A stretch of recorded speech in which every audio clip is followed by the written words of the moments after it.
இந்த நாக்கு இருக்கே நாக்கு, இது எப்படி வேணாலும் பேசும். இது எப்படி வேணாலும் வளைஞ்சு பேசும். செஞ்சத செய்யலன்னு சொல்லும். தோ வர அப்படின்னு சொல்லும். ஆனா வராது. தோ அடுத்த வாரம் வர அப்படின்னு சொல்லும். ஆனா வரவே வராது.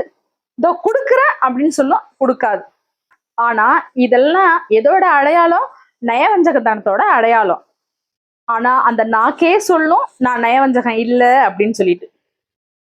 அதுவும் குறிப்பா இந்த நாக்கு இருக்கே மத்தவங்கள பத்தி பேசுதுன்னா அதுக்கு என்னதான் கிடைக்குமோ தெரியல. அப்படி ஒரு சுவையா இனிச்சு இனிச்சு பேசுங்க.